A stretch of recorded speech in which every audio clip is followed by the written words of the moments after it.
Hello again, everyone, and welcome to this, the Thanksgiving edition of the Nation's Capital Sports Show. I'm Ashim Banab, Chris Jerry, Vincent Charles, Stephen Manguez. Joining you here at the table, our good friend Kevin Jeter. He is away on assignment. A little bit of rest and relaxation as well. He'll join us again in December. A cornucopia of topics for you guys. We're going to discuss a whole lot of things, but first, you know how to get in touch with us. Facebook.com/The Nation's Capital Sports Show, or, of course, at info@tncss.net. Let's talk about those Washington Redskins. Vincent, I'm looking directly at you because you are a Skins guy. Come off a big game against Tampa Bay, a horrible game that puts them at 3-7. Playoff aspirations down the drain now.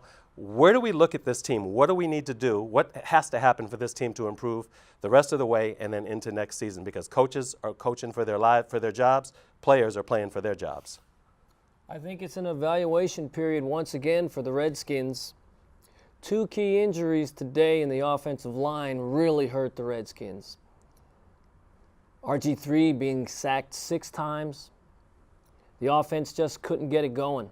Defensively, the young defensive backs having a lot of trouble, especially with Evans there at Tampa Bay. I'm going to piggyback off of you and talk about the secondary having issues, and I think the young guys at the corner have actually proven to do better than expected, at least with Breeland and Emerson.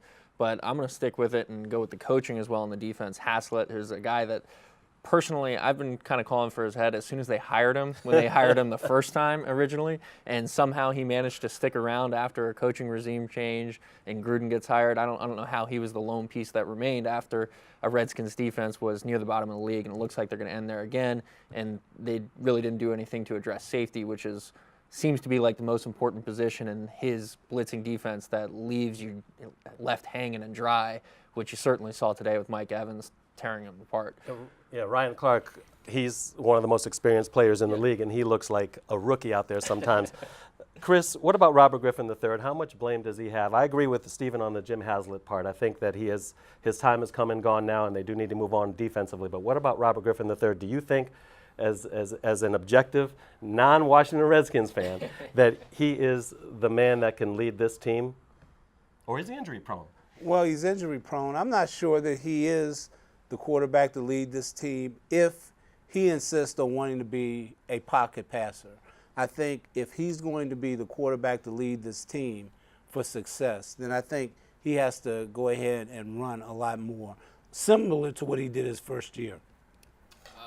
I agree with you on that. I think that he can certainly be a good quarterback on a good team and a poor quarterback on a bad team, as you've seen, basically. Vincent, go ahead. I don't believe he's got the necessary people around him yet. Right. That has been proven in the last couple of seasons. So the Redskins, they have to work from getting an offensive line together, getting a defensive line together, getting the necessary people around him. He's got good receivers, but there are a lot of gaps that the Redskins need to fill. I disagree.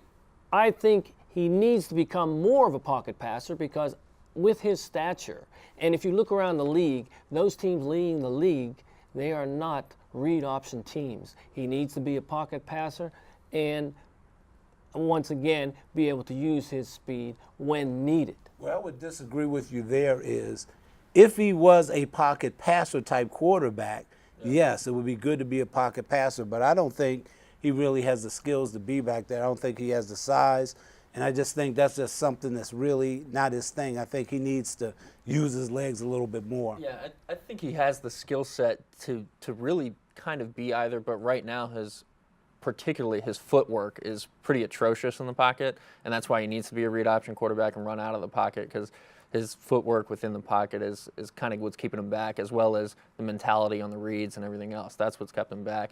But physically on this team, if you compare any other quarterbacks, I think undoubtedly he still has the highest potential, the highest ceiling, and the best physical skills, not counting knowing the system, than any of the other two quarterbacks. He's certainly the most athletic. I'll take it another step and say I think changes must be made in the front office. You've got Trent Baalke, who's the general manager of the San Francisco 49ers, 3 consecutive NFC championships.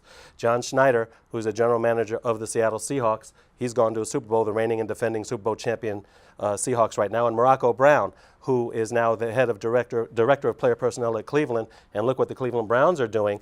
Those three guys were in-house here from 2001 to 2008, depending. They overlapped a little bit, and they never were promoted. Other teams saw what they could do, and they promoted them. Let's move on now to the Washington Capitals. We'll go on Frozen Pond. I call them bipolar, Stephen.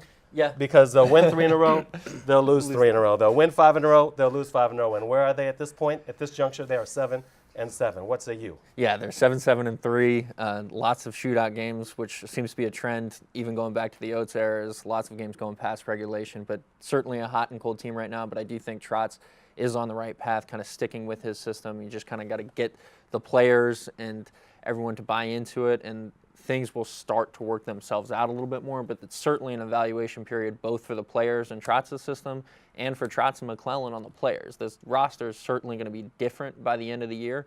It's just how different is still to be determined. Mike Green, definitely one of those high evaluation players right now. Well, you and I agree the same about Mike Green. Chris, Time to go. yeah, it is. Chris, I know you weren't the biggest fan of this new hiring of Barry Trotz. No, Has not anything at all. has anything changed since the beginning of the season up through the 17 games now? Well, I don't watch it as closely as Steven, but from what I can see record-wise, nothing really has changed that much. I don't know. Again, what I always say on this show is it's too early in the season. The 82-game season, 7-7-3. So they played 17 games, which means they haven't even played a quarter of the season yet. I still want to see some progress, but, at this particular point in time, as long as they're treading water and not losing and at the bottom of their metropolitan division, Right. I think they're okay. They're right in the middle, Vincent. I think inconsistency is the word right now for the Capitals. I think they're just learning to coach. The coach is learning the players. There are going to be ups and downs throughout the season, like we've just seen in these past 17 games. You win a few, you lose a few. I think their goal with this new coach, Barry Trotz, is to make the playoffs. Well, let's put it to you guys in this way. Let's make a quick prediction through 17 games. Where do you see them at the end? How far? What will their seed be if they make the playoffs? Or does anyone here on the panel think they won't make the playoffs, Stephen? I think they'll be right on the cusp. I think the high expectation or best potential would be getting to like 92, 94 points, which will have you kind of in that bottom of the playoff range, but more realistically, maybe in that 86 to 90 range, just a few less, and right on the edge of whether they're the bottom seed or not. Vincent? I think they're a lower tier playoff team. Well, they're playing like it right now, and I don't know if anything is going to change too much. I'm not into the Barry Trotz era yet, but maybe he'll change my mind. And I think Stephen hit it right on that and hit the nail on the head. I think they'll be somewhere right there on the cusp, of making the play. I don't think they're going to be a high seed, but they may be on one of those last 2 or 3 spots in. But maybe Mike Green's trade evaluation goes up and they can get something good in return. And that. Oh my! but I digress. Can you Probably see? not. Can you see them being a 7 or 8 seed and having to play the Montreal Canadiens in the first round, who are just on fire right now? That would not be fun if you are a Washington Capitals fan. But they may turn it around. Let's move on now to the hardboard courts of the NBA, and I've been excited to talk about them. And Chris, the Washington Wizards are the best pro team in the Washington, D.C. metropolitan area, yes? Well, now that the soccer season is over, I guess Right. that's true in And the the baseball baseball season. I'm happy that the Wizards are 7-2, and to kind of tell you how much futility it's been basketball-wise here, that's their best start to a season in over 40 years. 40 years, 40 4 decades. years. And inside that 40 years now, they actually won an NBA championship and went to another final series. So that tells you. The thing that impressed me the most about the Wizards right now is something, again, I harp on a lot. Beating the teams you're supposed to beat. They haven't had a really hard schedule to open the season, and so they've won these games, and I think that's the most important thing. Yeah, speaking of the schedule, it's every win's been teams under 500 and both losses teams above 500. Great start, Av Sheen. I think one of the biggest things, one of the biggest surprises, and what they do need to get to the playoffs again is the depth they're showing.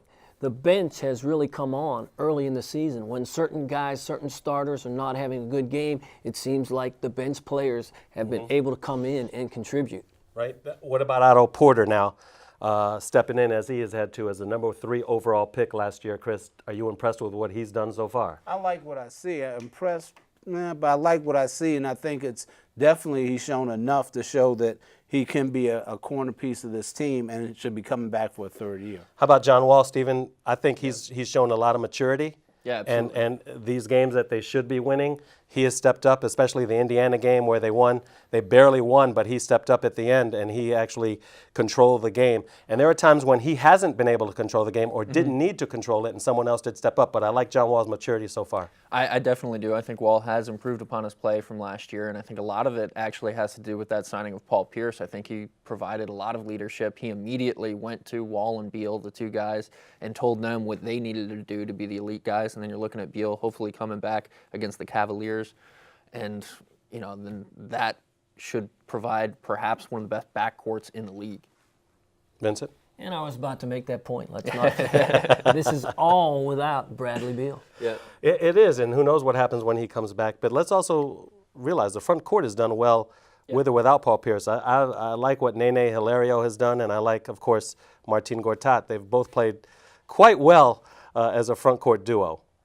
Yeah, I think they have. And just an aside, to throw a weird one in there, did you guys see the Christmas jerseys that got released with, with the names on the back? You mentioned Nene, so it popped in my head. Nene popped up there, yeah. His name will remain the same. I want to go off the tracks a second and mention about the Christmas jersey, because I'll tell you what I thought when I saw it, where they're going to have the name in white in the back. Right. I believe that coming down the road, this is where we're going to see the that is the first NBA name, start by the way. marketing Yeah. and putting sponsor names. I think they're going to go on the back of the jersey. And I think when I saw that, that's what I was thinking ahead of, is that I wonder if down the road that's where they're going to put a marketing thing. Oh, that's a good point, because the NBA is all full of marketing. Yeah. That's what they're full of. All right. You are watching the nation's capital sports show on Arlington Independent Media, Comcast 69, Fios 38. We've got more to talk about. We went from the frozen pond to the gridiron. We went to the hardboard courts of the NBA. When we come back, DC United on the pitch. Stay with us, everybody. Welcome back to the nation's capital sports show. Chris Jerry, Vincent Charles, Stephen Mangas. I'm Afshin Banab. And we're going to move on to the pitch in DC United. They went from worst in the ML East Eastern Conference to first from 2013 to 2014. Of course, they bowed out quite early, losing to the New York Red Bulls in 2 games, aggregate goals, of course. And Chris, I was impressed with the season that Ben Olsen had. I was sort of upset at how it ended, but nonetheless, it was a successful season. It was a successful season. You know, they were the only top seed of the 4 first-round playoff games that the home team didn't advance to the semifinal round. But all in all, when you consider what they did last year and the fact that they did win the Eastern Conference this year for the number 1 seed there and finished 3 points away from the Supporters' Shield, that was a great year. Yeah, Stephen, I don't know how much you follow soccer as much as Chris does, or even I do, but I like what Ben Olsen does. I like his spirit, young coach. Yeah. And he gets people to buy into his. Yeah, I certainly might not follow it as much, but I think the system definitely seems to be bought into. To go have that transition, as you said, is certainly impressive. I still think that's an impressive year, and I think the most important thing for United this year was probably the coming on of Bill Hamid. It seems like that was one of the things that really sparked the transition. They were tied for fewest goals against in the entire league with the Galaxy at a 37, I believe, and Hamid's on his way to becoming a star. He's getting called up for the few remaining U.S. men's national team games as well. Yeah, they played well. I think, Seattle's, to me, is going to be the team that wins it in this whole thing. I think they're really good. But Vincent, comments on DC United? Well, I think coming from where they were last year, that it was really a very successful season. Great season for Coach Ben Olsen. I think some injuries there late in the season hurt them. They just weren't sharp in the playoffs. And you can't take anything away from their regular season. Great year. It was a good year. I'm going to give you the getaway question, Chris, and then you have a little story to tell us. What changes would you make for DC United going into next season? Boy, they had such a successful season. I don't know that I would make any changes. I'd like to see Eddie Johnson on the pitch a little bit more. He had some injuries early, and then he had the concussion. But I'm okay with what happened this year. I don't think I'd make many changes. You heard it here first from Coach Chris Jerry. All right. Yeah, I was just going to Tell us a story. I was just gonna You actually saw one Yeah, of the playoff I games. was going to share this little story. I went to the first leg of the playoff series between DC United and Red Bulls. It was played up in Harrison, New Jersey at Red Bull Arena, and was surprised. I got a ticket to sit in the DC United fans section, and I was surprised when I went in the stadium to see that at Red Bull Arena they actually had European-style segregation.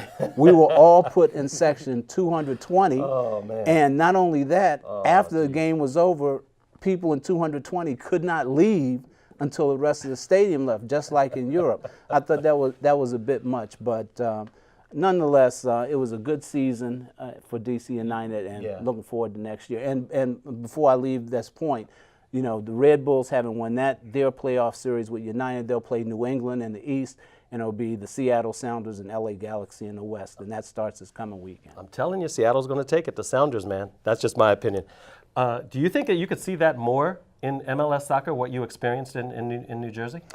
I don't think it's necessary, but I'll tell you, I related some of my experiences with some fans or some of the fan discussion groups, and surprisingly, a lot of the fans seem to think that segregation was needed, especially because DC United fans and Red Bull fans have had this kind of tension over the years, and some folks thought that, hey, if you just let people roam and mix in, it could be fights. So maybe We'll see. Hopefully it won't get to that. It's rowdier than, Yeah. than Dodgers Giants or Yeah, Skins Cowboys or Let's move on, guys. We're going to call this one our All Sorts of Sports segment. We're just going to bandy about a couple of different topics and give our opinions on these. And the first one, of course, is the football format, the college football rankings, the top 4 teams. We used to have the BCS, and now we have a committee of 13, actually 12. Archie Manning was one of the 13, but he, for health reasons, said he couldn't do it. So now there's a committee of 12 people, and they pick who they believe are the top 4 teams. And these 4 teams will actually have playoff games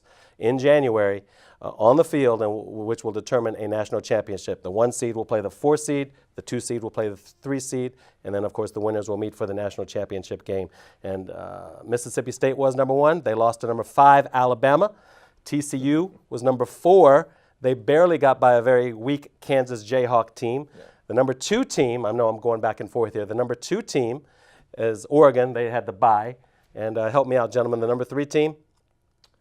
Mississippi State and TCU and Florida State. Florida State. Florida State. And they barely got by Miami. So take it, Chris. What do you think about the format? Let's start there. What do you think about the format and how they are working it out now? Well, the one thing that CBS commentator Gary Danielson said, which I kind of agree with, Gary wanted to see the committee come out with their listings at the end of the season instead of weekly, because right now, weekly, you don't know where they are. One of the things that I haven't really heard national press say, which needs to be kept in consideration, is one of the top things in this playoff is they give high credit to winning your conference. Of course, when you're giving rankings before the end of the season, you don't know who's won a conference. So there's a lot of discussion now about, for example, will the SEC get 2 teams, or will it be every conference be there? Because with 4 spots, you got 5 major conferences, so somebody's going to be left out.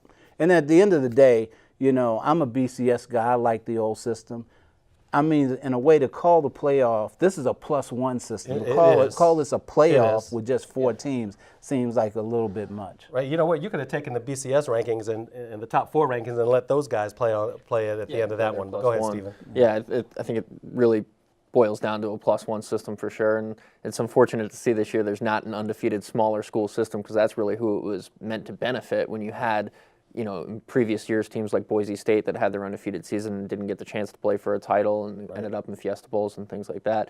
But there's none of that this year, so it's even more of a mix and a question as to who are those top 4 teams going to be and what it's going to be in the conference. And the weekly releasing is just a publicity thing. I mean, that's just to get the talk going, and it does. But of course, once you get to those conference championship weeks and the rest of the season, it's all going to play itself out. in a totally different story. And I'm sorry, your Pittsburgh Panthers aren't in it, Vincent, but neither are my Michigan Wolverines. Everything's going to shake out in the next 2 weeks. I don't think there's anything wrong with the weekly rankings. I think that just makes the teams more competitive and more psyched about it. I would like to see a 16-team playoff format, just like some of the other divisions in college.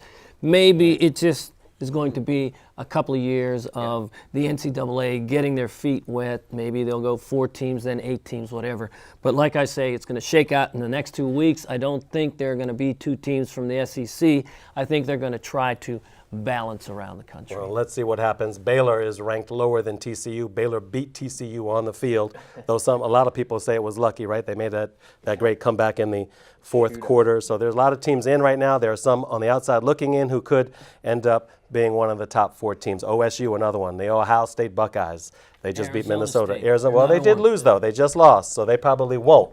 But we'll see. Oregon looks like they'll represent the Pac-12 in the top 4 as long as they keep winning. Let's move on. NL and AL managers of the year, they come from the Beltways in Washington, D.C. and Baltimore. Washington Nationals pitcher Matt Williams gets the National League Manager of the Year. Buck Showalter of the Baltimore Orioles, he gets the American League Manager of the Year. Do you guys have any disagreement with either one of those picks? Nope. That's it? Not really. I mean, I think there's argument for Ned Yost of the Royals just because of what he did in the playoffs, but obviously he only made it as a wild card team, so he didn't perform during the entirety of the season to have the top seed as Showalter did. But still, the 8 straight wins in the postseason was pretty incredible for the Royals, and that certainly had the excitement Vincent, of you're the nation. smiling, man. What are you thinking? No great disagreement on their regular season performance, but both managers flopped in Okay. the playoffs, especially Matt Williams. Clayton Kershaw, Corey Kluber, they won the Cy Youngs for the National League and American League, respectively, gentlemen. How about that? I think Kershaw absolutely deserved it. Kluber, you probably had a little bit of a disagreement there that you Yeah. could have given it to King Felix, right, Chris? Absolutely. That's Yeah. who I would have given it to. You would have given the Yeah. AL MVP, To Felix Cy Young to King Hernandez, Felix. yeah. You guys too? Yeah, I think either one of them, whether you said Kluber or Felix, it wasn't going to make much of a difference. It's both are deserving, but Felix had one of his best years ever, and I believe, already won a Cy Young and to improve upon that year. But it's just stiff competition. But he did actually finish higher in the MVP voting than Kluber did. yeah. So he finished 10th in the MVP voting, and Kluber finished 11th. And it just goes to show that just different writers and different voters they all Right. had them 1A and 1B. It would have been interesting, maybe a shared award. My would have been getaway worthy. question. That's right. Yeah. Because my getaway question. Clayton Kershaw also won MVP. Yeah. Do you think pitchers, Vincent, should be able to have both the MVP and the Cy Young? No, I do not. Only in the instance where there is clearly an indecision on who the MVP should be. Maybe there wasn't players out there that had great offensive seasons or offensive statistics, or someone who has not been an all-round player, maybe a pitcher. But Does this year fall into that for you, or not? it's hard to say because Kershaw could be deserving of the MVP. But going back with the way I feel, yes, this year. I'm about to say, what are you talking about, man? I thought this year. Only when it's not clear. This is a year where it's not clear. Yeah, I thought it was pretty clear that the offense was. Clayton Kershaw had a great year. Yeah. Of course, Mike Trout won the AL MVP. More than a great year. for Clayton the- Kershaw's historic. I Yeah, mean, it was historic. Let's Yeah. move on now, guys. All right, we're going to round out the show, finish up what we're thankful for in sports. I'm going to start.